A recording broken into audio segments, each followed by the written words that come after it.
Muy bien, este es mi parcial número 2.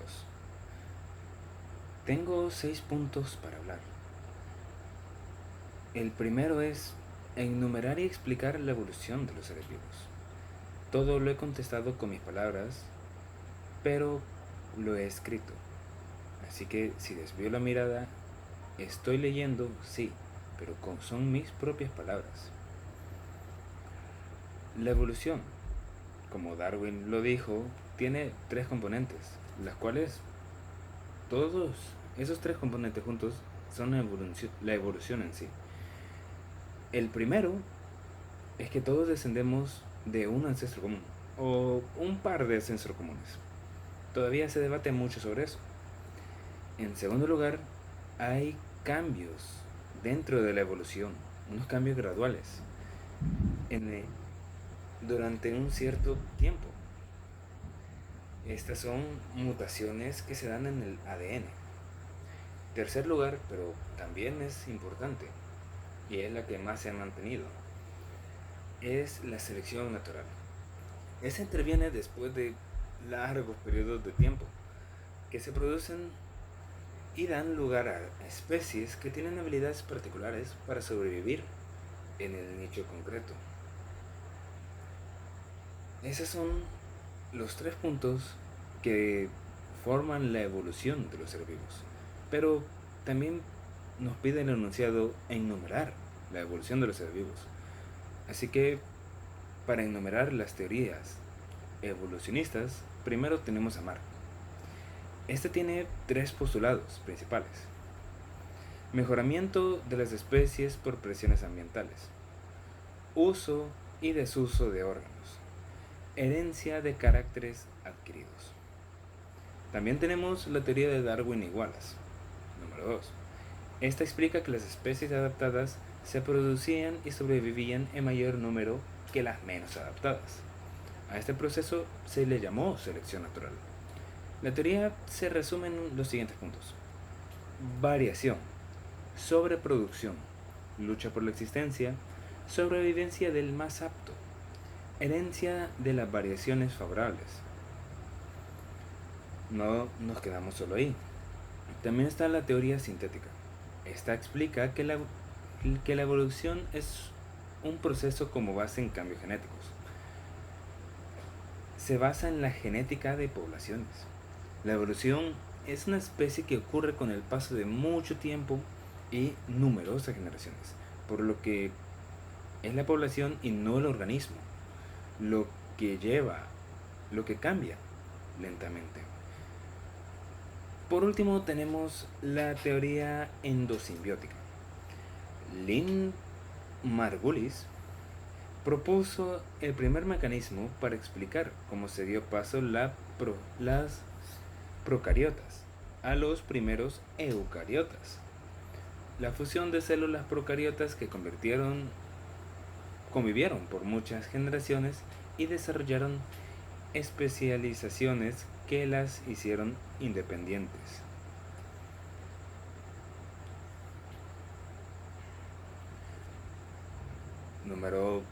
Enunciado número 2.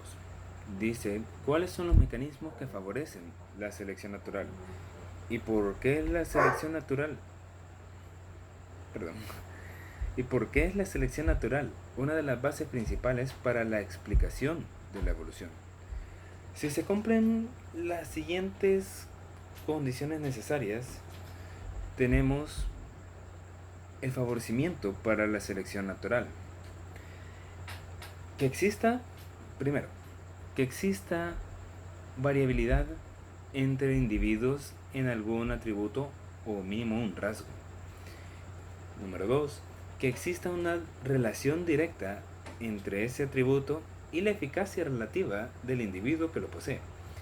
Es decir, las variantes dejan diferente número de descendientes en las generaciones venideras. Y tercer punto, que el atributo en sí sea heredable. Si no es heredable, pues no se puede pasar a la siguiente generación. ¿Por qué la selección natural es una de las bases principales de las explicaciones de la evolución. Simplemente, la evolución natural es un proceso de interacción entre los fenotipos y su ambiente. Bien, como resultado se produce una supervivencia y reproducción diferencial de determinados fenotipos. Por lo tanto, el proceso de selección natural es el resultado final de acción de los procesos ecológicos. Enunciado número 3 nos dice, ¿por qué es importante que una población exista? Individuos con diferentes genes, ¿qué características les da esa variación de genes ante los eventos naturales? La variación genética, es la materia prima a partir de la cual las diversas poblaciones de una especie se adaptan a los cambios en su medio ambiente. Nuevas variaciones genéticas surgen en el seno de las poblaciones a partir de mutaciones. Esas son espontáneas o inducidas de un gen por inmigración de individuos de poblaciones totalmente distintas. Formas alternativas de un gen particular son llamados alelos. Un número y abundancia relativa de los alelos es una población en su medida de su variación genética. A menudo se llama heterocigosidad. La variación genética es una medida de la capacidad de una población para adaptarse a cambios o presiones ambientales y por lo tanto de sobrevivencia. El enunciado número 4 nos dice, ¿por qué es importante hablar de las mutaciones? En sí, las mutaciones producen variación genética. Eso es simple. Esto en la población y el medio ambiente interactúa con dichas apariciones seleccionando solo esos individuos que mejor se adapten a ese entorno. El enunciado número 5 nos dice en qué consisten las estrategias K y R y por qué esos temas junto con otros elementos son abordados con la evolución y qué tiene que ver con la selección natural. Para usaré exactamente las mismas palabras que yo usé para la tarea del mismo tema, las estrategias K y R, reproducción y supervivencia. El primero, las estrategias, es el esfuerzo de reproducción. Es cuando un ser vivo dispone de una cantidad delimitada de energía para sobrevivir. Sobrevivir, crecer, multiplicarse, eso es finito. El esfuerzo de reproducción se denomina la facción global de energía que un individuo emplea para reproducirse. Este esfuerzo está en función de la esperanza de reproducción futura del individuo. Eso quiere decir que se va a buscar reproducir. En este podemos poner de ejemplo que una rata, un roedor incluso. Así de simple. Los roedores nacen un montón y montón y montón y montón. Ahí está el ejemplo perfecto. Ahora bien, también tenemos estrategias de supervivencia. Una población es el conjunto de individuos de la misma especie que habitan en el mismo biotopo en un momento determinado y que pueden potencialmente reproducirse entre sí. Las especies con frecuencia tienden a competir entre ellas para ocupar un lugar en el ecosistema. A lo largo de su evolución, las distintas especies han ido desarrollando un sinfín de estrategias que les facilita esa competición en función del ambiente cambiante o estable, dependiendo en cuál se encuentran. El ejemplo perfecto, es el ser humano. El ser humano antes, en los tiempos de antes, puede ser que se reproduzca mucho. Mientras más hijos tenga uno, mejor será la vida, se puede decir en pocas palabras, pero ahora es muy diferente. Lo normal para los seres humanos es que tengan 1, 2, a lo mucho, pueden ser 3 hijos, en casos extremos, llegar a más. Pero si no nos fijamos en eso, en reproducirnos, entonces ¿qué es? Simplemente buscamos tener una mejor vida, alargar nuestra vida, ser longevos, tener una vida grande, larga. ¿Qué tiene que ver con la selección natural? En ambos casos, si un roedor, y hablamos del esfuerzo de reproducción, si un roedor no se reproduce, ¿qué va a quedar de estos?